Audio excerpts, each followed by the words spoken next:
COVID-19 is still with us. The disease, which has severely impacted lives and livelihoods the world over, has killed more than 3 million people. It has changed the way we live and interact with each other. While many countries have eased restrictions, individuals are faced with the daily reminders to limit physical contact by social distancing. Masks are now a part of daily attire for most, and hand washing and sanitizing are a multiplied feature of daily personal hygiene. Many frontline workers died in the heart of the pandemic. However, as countries reopen for trade and travel, hospitality industry workers now fall into this category of frontline.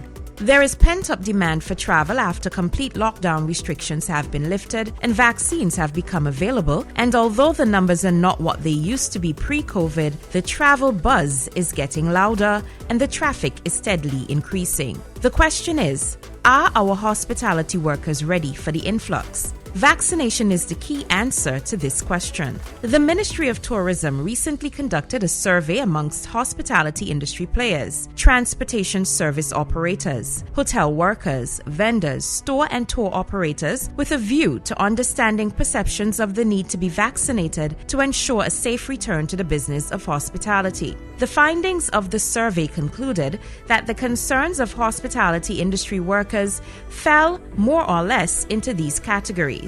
How are the vaccines made? How quickly the COVID vaccines were made? Adverse side effects, mainly blood clots, and the availability of other types of vaccines. Here are the answers.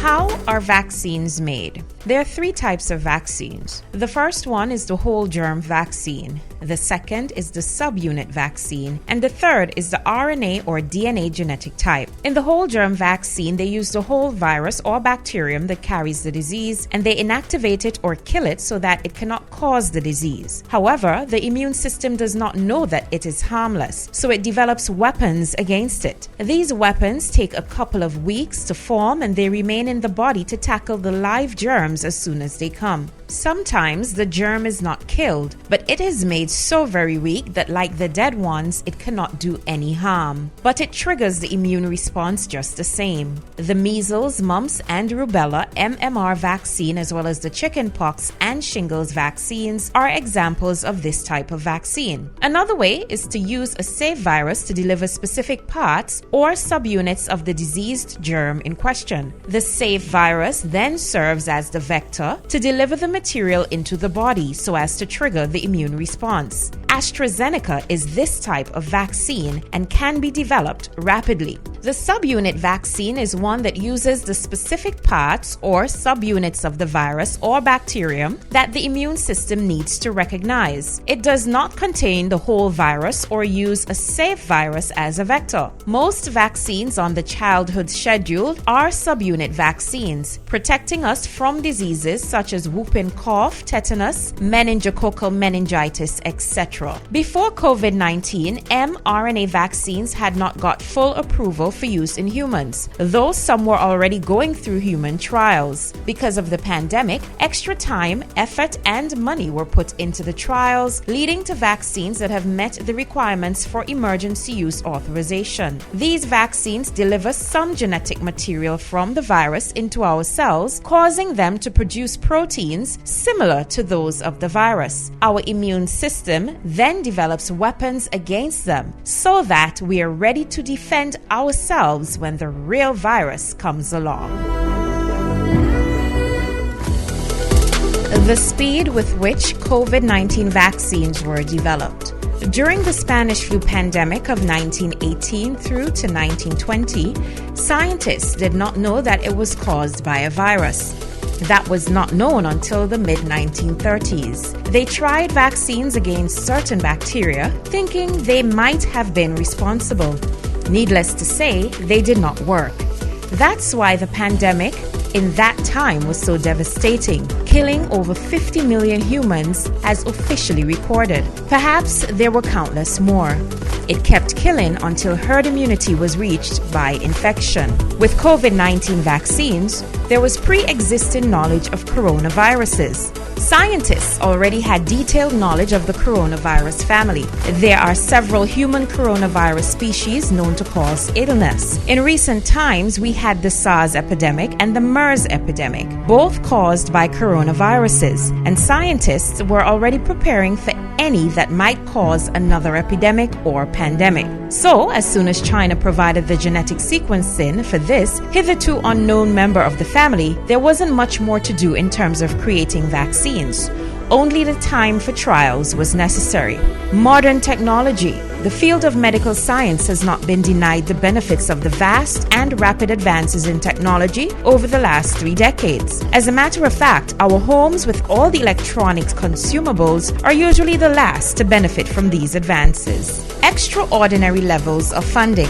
Because of the severe global economic impact of COVID-19, in this modern time of extensive global interconnectivity, an extraordinary amount of funding was made available for the development of the vaccines.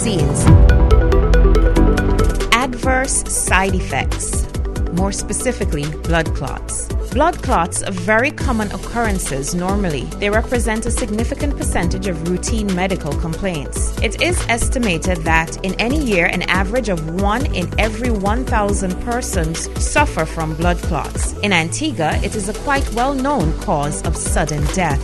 A connection has been established between vaccinations, especially AstraZeneca, and blood clots in an extremely rare number of cases. Of 21.2 million doses of AstraZeneca given in the UK by April 14, 2021, there were 168 cases of blood clots. That's approximately 8 cases per million. That is about 1 person in 126,000. In other words, about 0.75% of a person in our population said to be 98,000.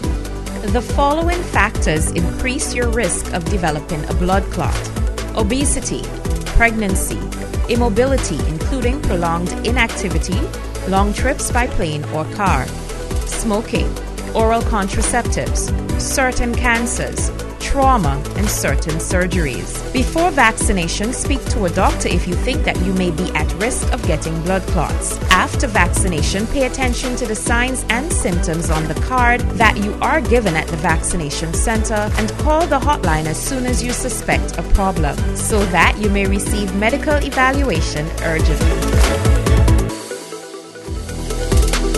The availability of other types of vaccines.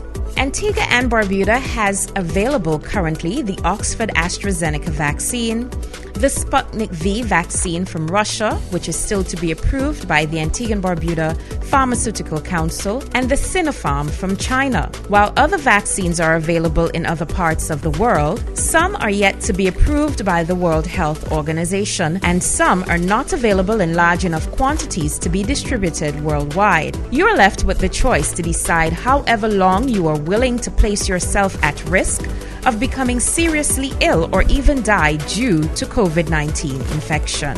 Vaccination is not mandatory in Antigua and Barbuda. It is still an individual choice, but hospitality industry workers must consider the heightened risk that their occupation may present, as well as the risk that it may present when they return home to their family, friends, and loved ones. Are they worth that risk?